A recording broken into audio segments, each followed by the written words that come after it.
What's going on, everyone? Welcome to another episode of the Brave and Faithful podcast. Again, I'm your host, Rainy Dinicio, and today I have with me he's a Marine veteran. He's also the Chief Strategy Officer and the President of Gruntstyle Foundation. I have none other than Tim Jensen. What's going on, Tim? What's happening, brother? Pleasure to be on the show. Well, again, thanks for taking the time, man.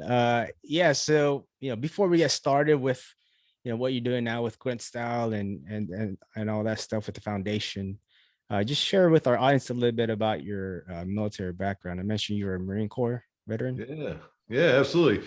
What one thing Marines love to do is talk about their time in the Marine Corps. Yeah. So I will do that proudly. Yep. I joined the Marine Corps in 1997, a little longer in the tooth. And I was my original MOS was second assault or an Amtracker, so I ended up with second assault amphibian battalion out at the old armpit of the Universe Courthouse Bay, North Carolina, Camp Lejeune. That's where I'm at right now. Oh yeah, it's god awful, and I was just there not too long ago, and it hasn't changed in over 20 years. Yeah, but I digress. I served 4 years in Lejeune, in between Camp Pendleton, and I really enjoyed the experience. However, I was a terrible garrison Marine. And the same thing over and over every day was not my jam. Yeah. So I got out after my first enlistment, April 2001, and went back to Chicago. And was living with my aunt. She was my godmother at the time, and tried to find a job. Looking around, I ended up in some union carpentry, and then working downtown, doing a job as a helper. It was the worst job I've ever had in my entire life, where you're just fetching things all day for everybody else. God, it was terrible. And then the 9/11 happened, and that changed everything. That's the moment in time that really hit me, that as much as I hated what I did in the track battalion, I wasn't a Marine any longer, and it looked like we were going to war, right? So by that time, it was a couple months later, I started pursuing getting back into the Marines, and ended up at the I&I station out of Chicago. Learned that they were being spun up for deployment, and I said, hey, I want to be on that deployment, and transferred over from the I&I to the actual reserve battalion under one condition. Their MTO did not allow for Amtraks or non-infantry MOSs to be a part of the battalion. And I had to OJT into a 0311 rifleman MOS. So spent some time doing that. And then we deployed to Iraq 2004. Which was an incredible experience. I was in the Triangle of Death, about 60 miles southwest of Baghdad. We controlled a 30 click by 30 click area, one of the very first reserve battalions of the conflict to have our own area of operations. And I was part of the 2nd Battalion, 24th Marine. So all of you jarheads out there that know the history of that battalion, it's a prestigious battalion. It was on Iwo Jima. Their colonel, the commander of that battalion at the time, was a Medal of Honor recipient. Involved in the raising of the flag, the whole nine. Like, it's a very prestigious unit. And I think our battalion lived up to those expectations. The work that we did in Iraq, supporting Phantom Fury, fighting in Yusufia, fighting in Latifia, Ludifia, all the Fias, man, it was crazy. But I really enjoyed it, and that's the part of the Marine Corps I have to say I enjoyed the most, was actually doing our job and being in combat and trading rounds with the enemy. It was definitely an experience, and definitely something that I learned a lot more about myself that I truly wanted to know, and lost a lot of my good friends, but here we are 17 years later, and now my son's joining the Navy, and he leaves next month. So it's like wow. himself. What job or rate is he doing in the Navy? Sure. So when he first joined, or when he was first had aspirations of joining the military, he said, Dad, I think I want to be a Marine. And it's like, you've said this in your entire life, blah, blah. I don't know if it's because of, my experiences into you. But let me ask you one question: are you capable of shooting another man in the face? And that was a real direct question, and kind of sent him back a little bit. And he came back and said, what, I think I want to join the Navy. Ended up doing that and got the rate of gunner's mate. Oh, okay. And will be, he's got 6 years of sea cadets under his belt, so he'll be graduating boot camp as an E3. By the Nice. time of his first enlistment, that little prick's gonna have more rate than me. Yeah, I started the same. Start from the bottom, E1. Yeah. So Um, I'm super excited about it. yeah, so you mentioned the H triangle of death, the Hussein Parabola area, right? Yeah. So you have the Yusufia, Mahmadiyya, Ludafia, Latifia areas. So what we did there, our mission was to keep ASR Tampa open from checkpoint 22, checkpoint 20 Alpha down all the way to Kalsu. Right, that was primary mission. Secondary mission was to keep the ASR Jackson open from Baghdad all the way down to Iskandaria. And then that mission augmented to doing these zip code offensives after the fall of the IP police station in Yusufia from the unit that was in front of us. So our missions shifted a little bit to where then the battalion broke up into our companies, and the companies were all given areas of their own AOs, yeah. AOs, right?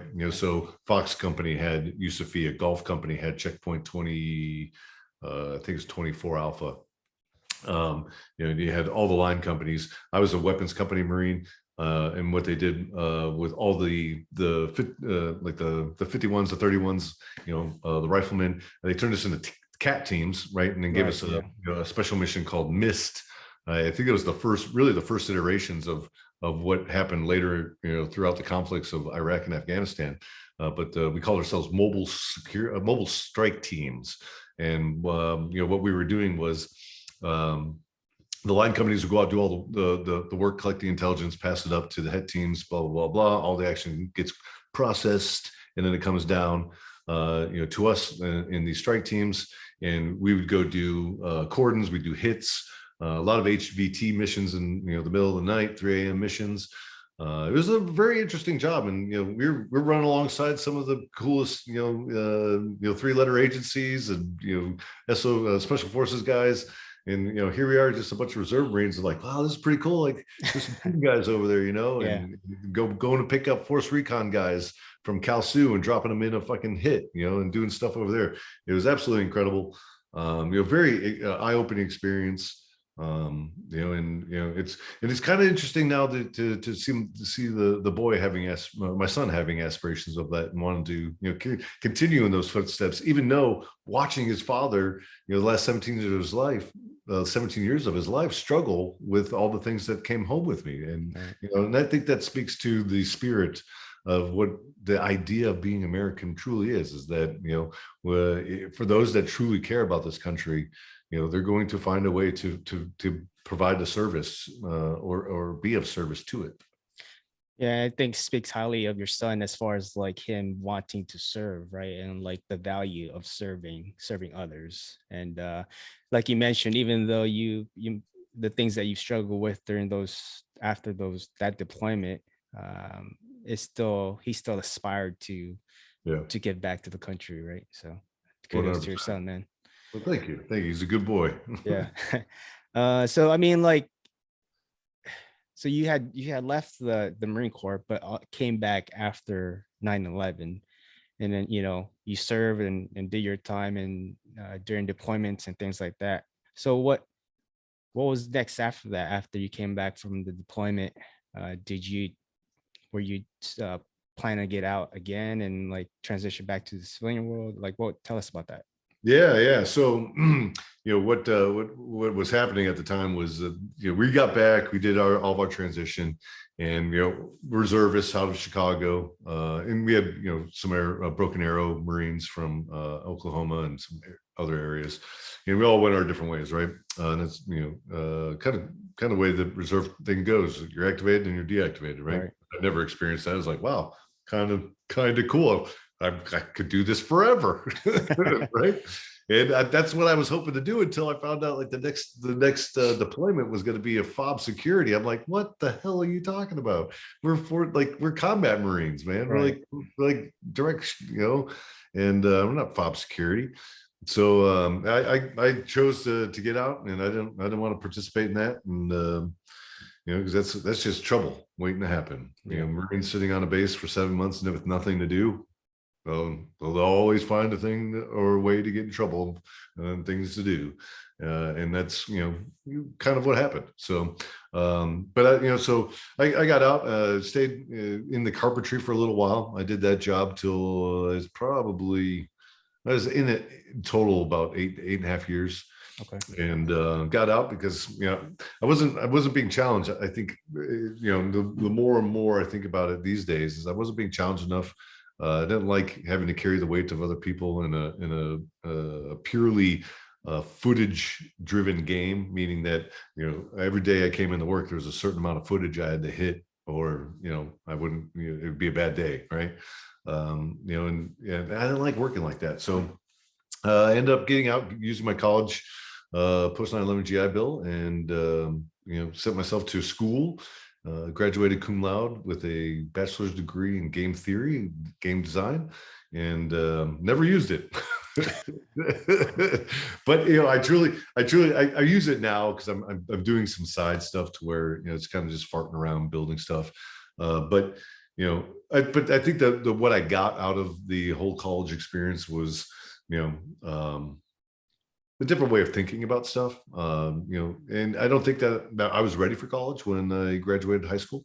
I think the Marine Corps is really what I needed, because had I not, I probably would have been in jail. I probably would have led because I wasn't living a very good life before I joined the Marine Corps, and I know that to be certain. Right, I had a lot of great environments, but I always was making the most poor decisions. Yeah, I mean, I feel the same way. Like I went to a semester of college after high school, and I was like, God, that I knew right away that wasn't for me at that time. So I joined the military.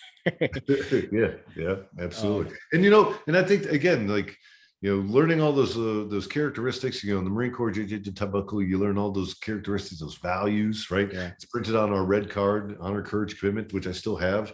From the time I graduated Marine Corps boot camp. And, I don't want to say that the Marine Corps has made, it's like so much of my life that I live, breathe that stuff. But I think it certainly has, shaped the way that I approach things, not once, but twice in my lifetime, going to boot camp, and then, so the trials of combat. And, I think those two things really, shaped a lot of the thinking, and it was really good to get to college after all of those experiences and have a different perspective. Because I will tell you some of the things that was a challenge for me, and I did ruffle some feathers and make some waves in the classroom. It was like listening to my sociology teacher or professor talk to me about things, and I'm like, well, I don't know about that. You might be able to get that over on these 18-year-old kids, but I'm a 31-year-old man that has seen the most worst of people. I just don't believe what you're saying has got any fact to it. Right. And same thing with a world study. I forget what the class was, humanities or something. But it was talking to the classes about Marxism, right? And this, that, and the other. I'm like, he's like, not necessarily. He was talking about it in a very romantic way, right? And I was like, what the hell? What are we talking about here? I'm like, you do know Marxism has pretty much killed over 80 million people in the last 100 years, right? Are we talking about the same Marxism?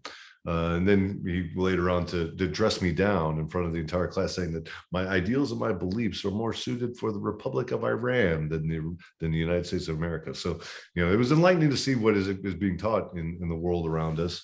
But again, I'm not taking any type of position here. It's just, a very interesting time in my life to say, wow, like, how would Tim have approached that as a 19-year-old, versus a 31-year-old that has seen the world in a different perspective. So, that's kind of a, weird path, but I got through the whole college thing. And then, during that, I was an artist, kind of keeping myself afloat and paying for bills because I did have children. I was divorced. I was, living in I was living in a bad place, right? You're in Chicago at the time, right? I was in Chicago, yeah, Okay. and that time period, I was really struggling with some of my demons that I've been carrying with me, and lost my marriage, lost my family, a lot of poor decisions, a lot of drugs, alcohol, and things I wasn't really proud about. But I think I look back at it now, I'm like, ooh, man, it was a tough period in life, and Right. I'm glad I made it out of it. And I've got an incredible wife that got me through all that stuff, as coming through the tail end of it, and still to this day, and my children, and it's been a tough road, but I found with all that, still trying to create stuff and really find an outlet for getting stuff out of my head, and had an art studio and was creating comic books. I was a C2E2 comic artist, on Artist Alley, hawking comics. My first comic book at Wizard was rated 2010 Wizard World independent comic, great independent comic. It was pretty cool. So I was doing a lot of that stuff, but it wasn't paying the bills, and I needed to get a real job, and started looking around. And that's when I found Gruntstyle. Applied for a graphic designer position. It's still, argued back, that I applied for. I believe I applied for the graphic design position, and was turned down, and then ended up getting a job folding T-shirts at the company. And from there, that was the kind of the beginning. I saw a wide open field of opportunity in front of me. It was, afforded that by, coming in to really show my worth, and came in and kicked ass. Started folding T-shirts, became a press operator, lead press operator, production manager, operations manager, chief operating officer, president, partner, co-owner, all. Yeah, so you've kind of like grown up the ranks Yeah, basically. yeah. So like, tell us, can you share with our audience from the beginning, like when Gruntstyle started, and when did you come in to the picture of the company? And you mentioned that you didn't get the position that you applied for initially, but then was hired to do another thing. Explain to us why you accepted that position, even though you weren't accepted to the one that you applied for. Sure. So the company was founded in November 2009 by former drill sergeant in the Army, Daniel Alaric. Right.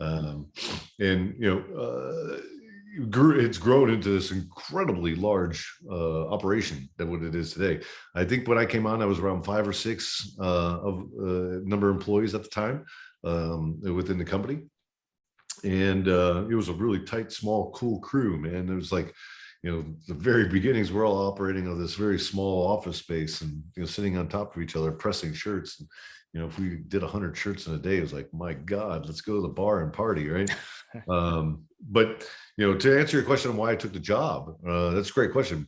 During that time period, I was looking for something. I applied for all the game design studios in Chicago, and there's a lot of them, right? A lot of video game designers make their home there.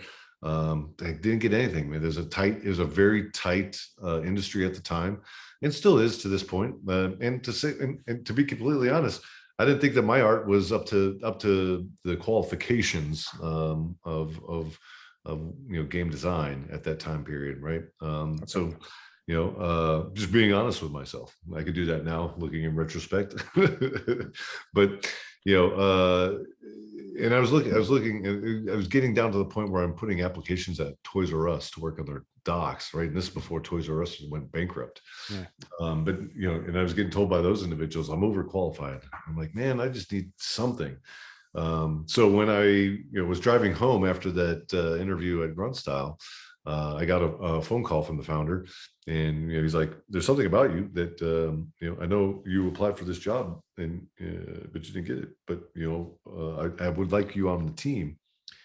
And I was like, "Okay, what do you got?" He's like, "Full T-shirts." I'm like, "Okay, sounds good." I don't even think I even asked for how much I was getting paid. I think I asked, when do I start?" And he said that next Monday, and from there it was off to the races. And one thing I would say, I don't think I've ever thinking about it. I don't think I've ever looked at a paycheck that I've ever gotten from Gruntstyle from the time I've started to where I am today. And I would say mostly it's because of the environment, right? It's been a place of passion. It's a place, that we're changing lives and, impacting a community and really making some cool waves and some innovative ideas and the way that we, approach business and the way that we talk to our audience and, the way that we interact and put on parties. So you mentioned you never really looked at the paycheck, and you said it was a place of passion, right? Um, was that why you initially, said yes without kind of question? Did you find something in the beginning, like, hey, Yeah. this could be something? Yeah, I think you nailed it, right? When I walked into that office space, and it was a small place, dude. It was right next to a methadone clinic. All right. So like that's what I'm talking about. From the very beginning, like this has been like irony after irony after irony. But a methadone clinic right there, right? And you got junkies trying to get themselves better. I'm not cracking on anybody. But I'm walking in, but the minute I walked into that door into that Gruntstyle space, right, I'm met by this blonde lady at the time that was working the fulfillment and reception at the same time. So she was filling orders and greeting people at the same time.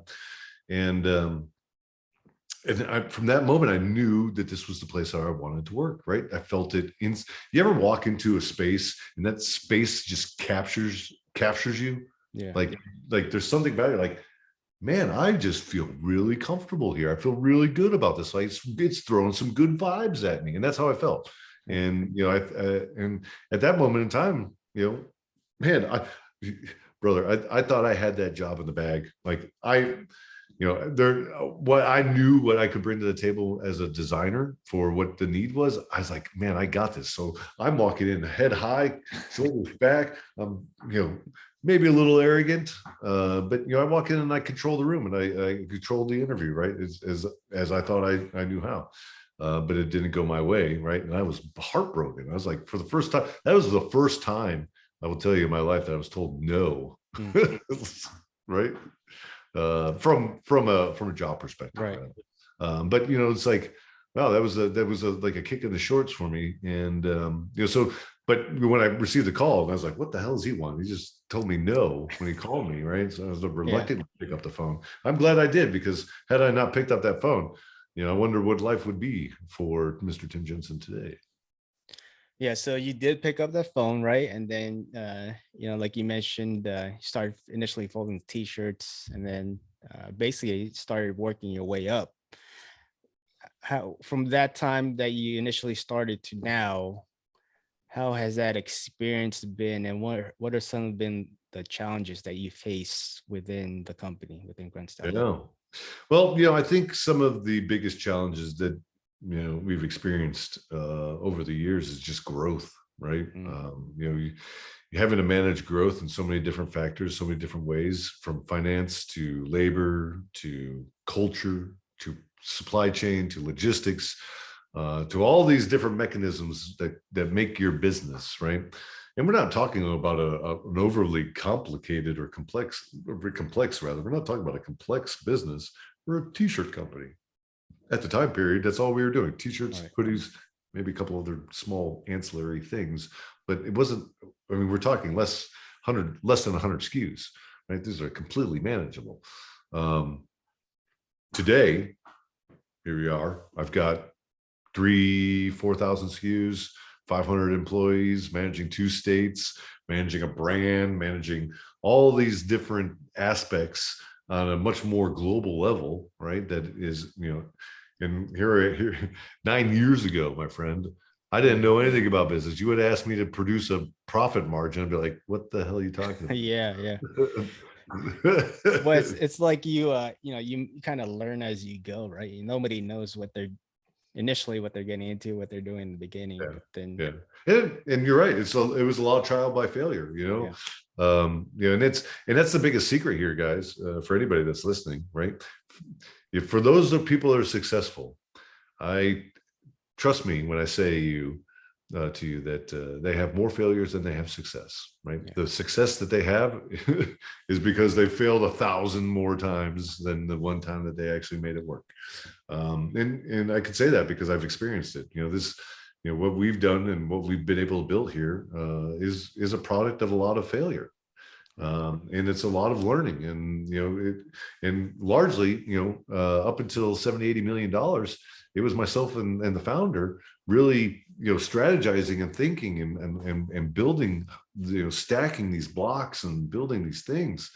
And we had no understanding of any of that. Like Dan goes around, and tells people in his speeches all the time that he Googled what is business. Yeah. Right. I mean, incredible story.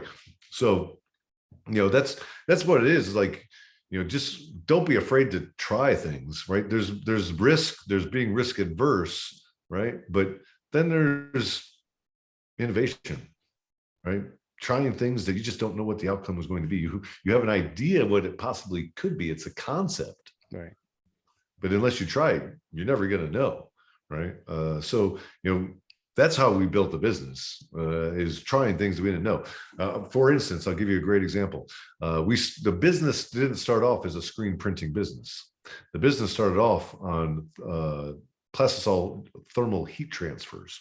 So essentially what you have is a piece of paper, a thermal piece of paper, and on that piece of paper is a thin layer of Plastisol that's baked on top of it, right? That is what you then flip over, put on the shirt, drop a iron of 350 degrees or higher, right, for 30 seconds, and that Plastisol then bakes into the cotton or whatever product that you're adhering it to. So, that's how we started the business. The founder came up to me at one time and said, "Hey, what do you know about screen printing?" I'm like, I know Andy Warhol made it famous in the 60s, and there's t-shirts. I don't know. He's like, "Well, I just bought a automatic screen printer, and you're going to need to learn how to operate that because it arrives in 2 weeks." I was like, "What? Oh my God." Yeah. When you talk about growth, that's what you're talking about, right? Yeah. So, that growth right there, took us from, doing 100 shirts a day, really. Well, we had a crew at that point, so we're doing more like 1,000 shirts a day. We went from doing 1,000 shirts a day to 1,000 shirts an hour. Okay. So that exploded business with opportunity, right, demand, and meeting the demand, more importantly. So, during that time period of 2 weeks, I was given a mission, I was given a purpose, and I consumed every bit of knowledge that I could get my stinky little sausages on to learn about screen printing. And when that machine landed, I was familiar enough to be dangerous. And dangerous I was. We set the place on fire. We've done a lot of crazy stuff. Yeah. But it was all things that we were learning, to become what we are today. And when I look at our operation today, it's in my opinion, one of the finest screen printing organizations in the United States. We have an error rate of less than 0.001% on parts per million. So we're a Sigma company of if not a Six Sigma, if we were to get rated, I would say. So we are extremely efficient and very smart about the way that we produce garments and of the screen printing variety these days. And we never would have been able to get there had we not set the building on fire or done all these other different crazy things that we did. But that's part of growing a business, is taking chances and really having fun while you're doing it. Yeah. So Tim, you mentioned you're one of the 5 or 6 original members of Gruntstyle, right? And then now now you manage about 500 or so employees in 2 different states.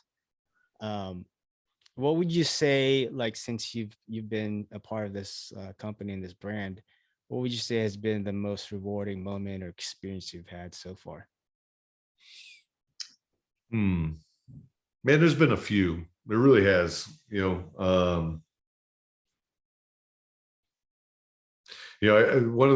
of those moments was during Hurricane Harvey. I'll give you a few because there's really a bunch here that I have to share. Yeah, yeah. Hurricane Harvey, what I think was something very unique and something very special that we did. We saw what had happened to Houston, the outer metro area, and the devastation that had occurred there from the hurricane. So Gruntstyle reacted in the way that we react, right? We mobilized, we put our mouth where our money was, or vice versa, and we got 2 trucks full of 18 tons of equipment, food, and other things that are required for families, and we drove it down to Houston.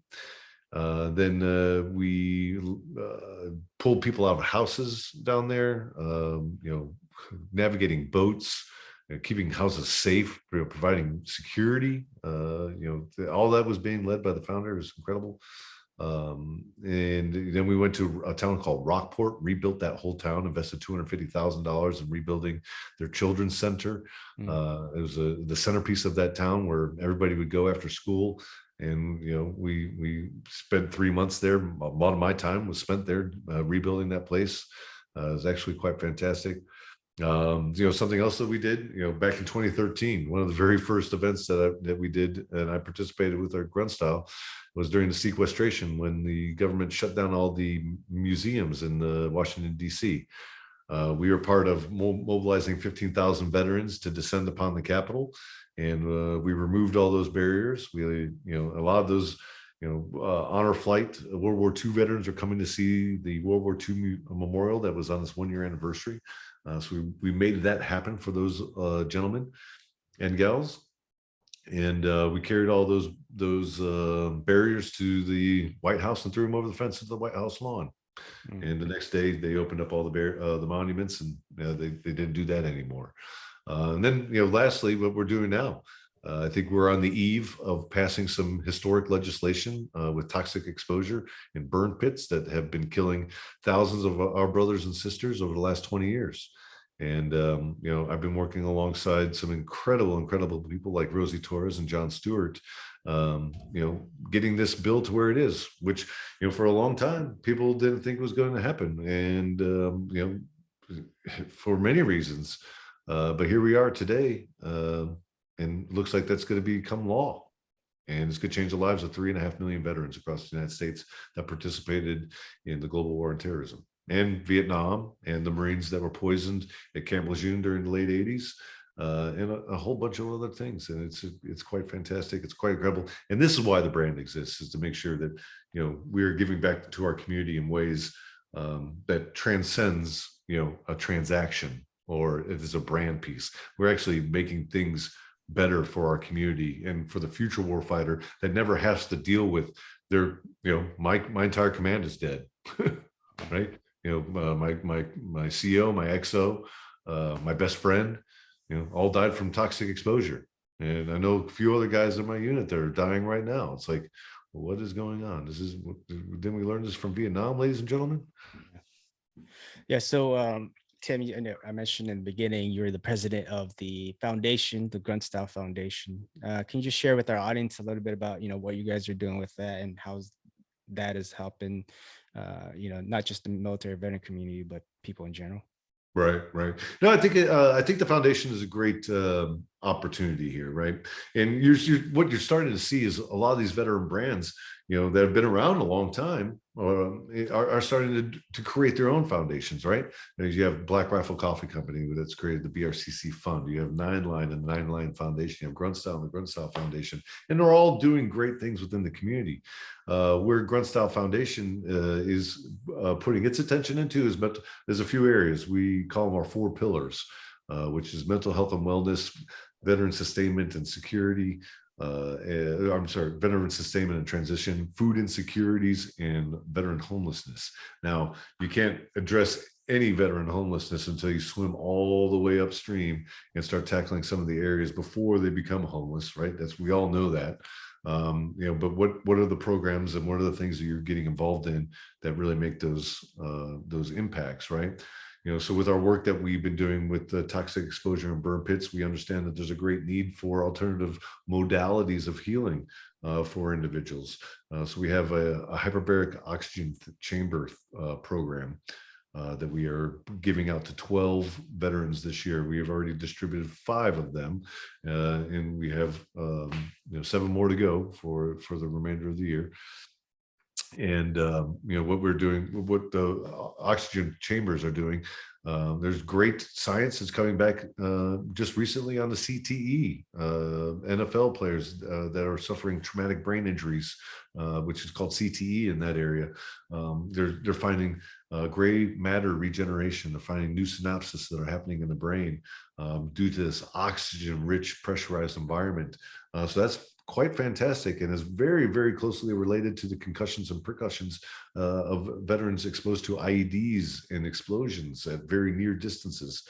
So we're very proud of that program and getting that into as many hands as possible. This year it'll be 12.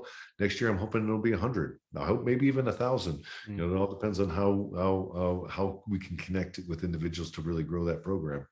And then we have deployments that what we're doing with the foundation, in which we are identifying socioeconomic areas that are really difficult for the for the active duty and reserve members and National Guardsmen, for their families to really survive, right? Would you believe that 30%, nearly 30% of active duty forces with a family of 3 or more are on food stamps? Wow. Yeah. Your reaction is the same reaction I said that to everybody, right? It's the same reaction. Like, why are our military members having to worry about putting food on their table? The only thing that they should be worried about is putting rounds on the foreheads of our enemy.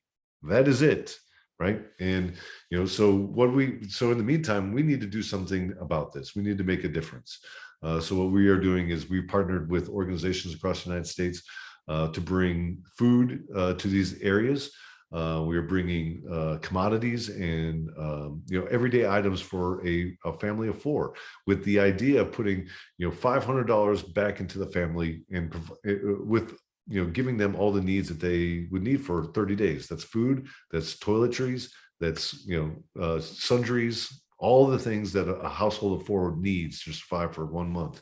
Let's give that to them and make sure that they can take that cash and then reappropriate it to other areas. Because what I remember as a young Marine is my best friend at the time, him and his wife, new baby, he was a Lance Corporal. He couldn't survive. Why is he having to worry about that? Yeah, I mean, there should be organizations helping them out. Yeah, I mean, most I especially think the military can do better, right? Yeah. The military's always got these lame ass, COLA increases that do nothing, right? The COLA increase this year is 3.5% on a 8.5% inflation rate. So they've actually the government's robbing, it's robbing the military, right, and the military member.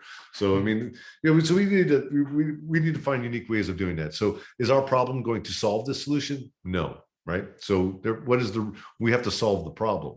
And there I think is a bigger road to climb, but I think there is a way forward, right? I think that there are ways that, if you are a military member with a family, right, and you're on some sort of food stamp, I'm not arguing for, more monies, to give away just because you're incentivized, not to incentivize marriage or anything like that, or children, right? But there are programs and schools and extra education that the military member can participate in, which would then give the family more opportunity, right? Send the guy to an admin, send him to a school of some sort, right? And then if you graduate from that school, you get an extra $500 on your paycheck, or whatever the case may be, if you're a married member, right? So that's things to think about, and there are things that come along with that too. So nothing comes, like they say in the government, nothing comes for free. So yeah. If you're getting that extra allotment, you could probably say, well, if I got my wings, I'm going to be the first one to be deployed, right? So you you mentioned benefits and things like that. I know in the Navy, like if you enlist, they're giving out I think it was like 25,000 Yeah, bonus my son right just got a away. big P-Day. Yeah, yeah. And then like it's certain, if you hit like if you pass the purity or whatever, there's a couple thousand. And I have seen that recently, like as far as like Well, good bosses. there's a whole argument there, right? Listen, the biggest thing that I've heard over the last 3 years of being up in Washington D.C. and having to listen and talk to and work with these senators and representatives, which are all evil, is that man, like they it's tough. It's horse trading, right? And we have to find a way. We have to find a way. Yeah. Like we could spend 750 billion dollars on the military budget, on the defense budget. We can't spend 200 billion dollars on toxic exposure and things that are actually going to save people's lives.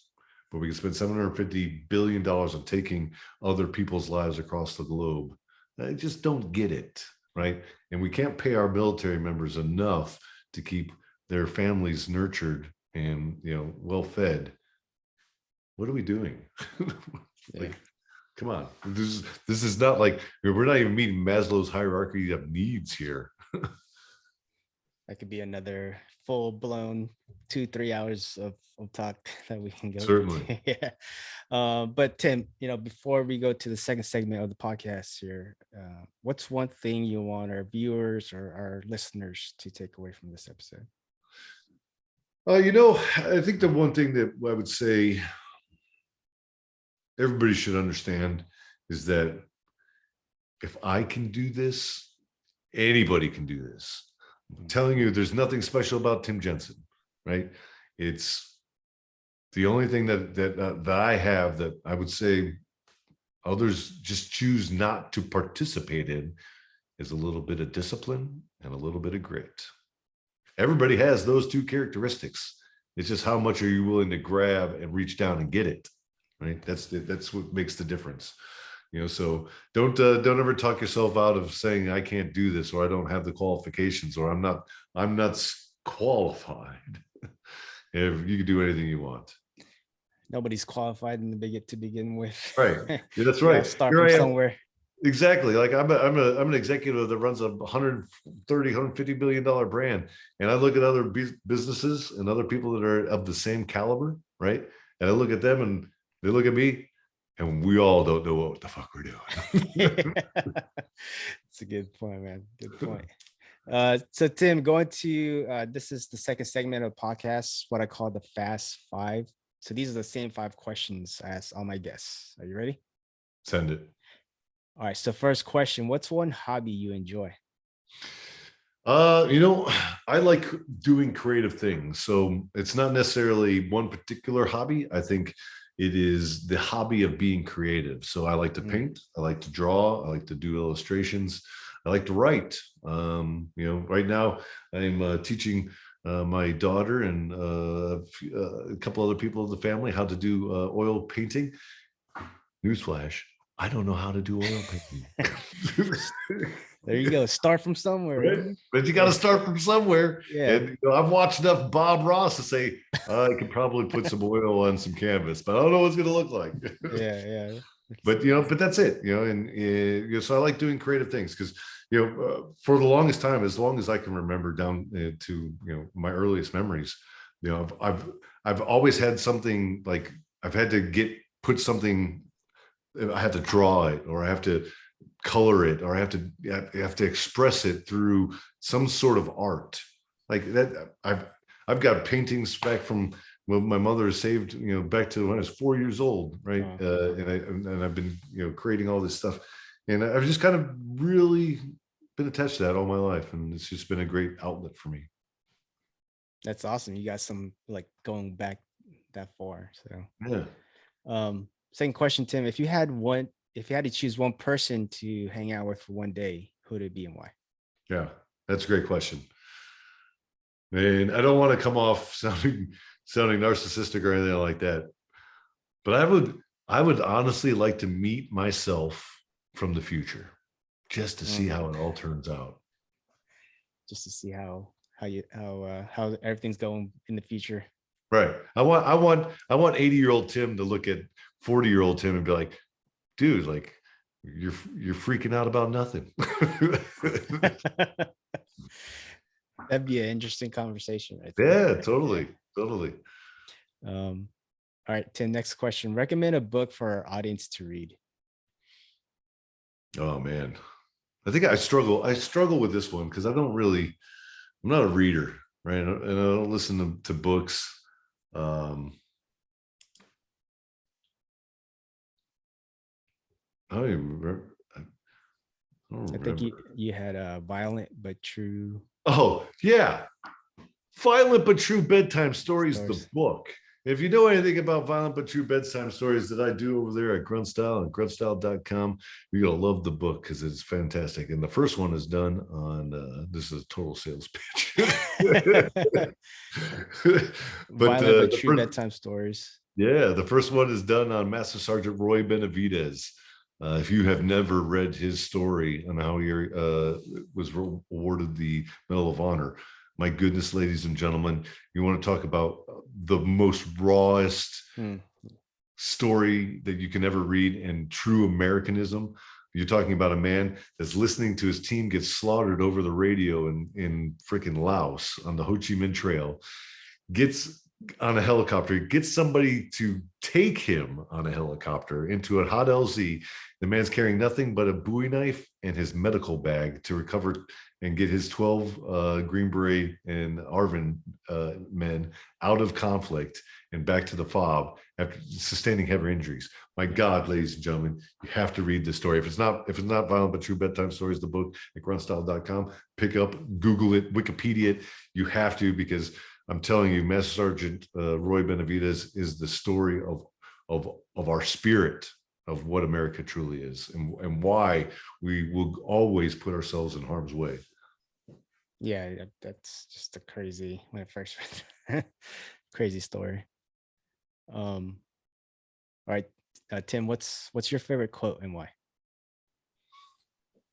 Oh man, I feel like I'm having a brain fart on all this. My favorite quote and why. What did I write? Oh, so you mentioned only the Sith Oh, deal. only the Sith deal in absolutes. That's Yeah. right. Yeah, I love that quote by Obi-Wan Kenobi in Star Wars 3 because it's true. Like there should be no such thing as absolutes, right? Even gravity is a concept. It's not absolute. Only the Sith deal in absolutes. All right, Tim, final question. Where do you see yourself in 5 years or even 10 years from now? That's an easier one. Hopefully in 10 years, I will have a significant amount of cattle and a couple horses, and I'm living the simple life of a rancher, right? Because I just want to tend some cows, man. Just hang out with in the farm or have the Yeah, cows. let's have a little ranch out here in the hills of Texas. Raise some prime rib. raise some cattle and enjoy the day. There you Awesome, go. man. Hey, Tim, man, it's been a pleasure talking to you and hearing more about your story and your time with Gruntstyle and in the future, what's going on. One final thing, Tim, where can they follow you and where can they support you? Yeah. So, I think I would say if you guys are interested in what we're doing with the Gruntstyle and our community and the Gruntstyle Foundation, please check out gruntstylefoundation.org. There's an incredible site there with a great amount of information that you can research and see exactly what we're doing with our programs, what we're doing with our deployments. There's opportunities that you can donate and put your money into these programs and deployments. I will tell you that we have the most professional team of outstanding veterans that are doing this great work, putting on these programs and taking these deployments across the United States. We'll be here in San Antonio in June, and then we'll be in Fort Gordon later this year around September, October. So, we'd love for any donations there. You check out gruntstyle.com for all things Gruntstyle and what we're doing there. And you can check us out on social media pages. And if you want to follow just this lonely little dude, you can go to Gruntstyle First Sergeant 1SG, Gruntstyle 1SG on all social platforms. All right, guys, make sure you guys go follow and check out Gruntstyle 1SG, Gruntstyle First Art. And obviously Gruntstyle, go gruntstyle.com and the social media handles Gruntstyle. Tim, man, it's been a pleasure. Again, thank you for your time, and hopefully I talk to you soon. Hopefully I'll see you soon in San Antonio, bro. You got it, my friend. Thank you for the time, and thank you for the great conversation. Awesome. Thanks, brother. Take care. Yeah.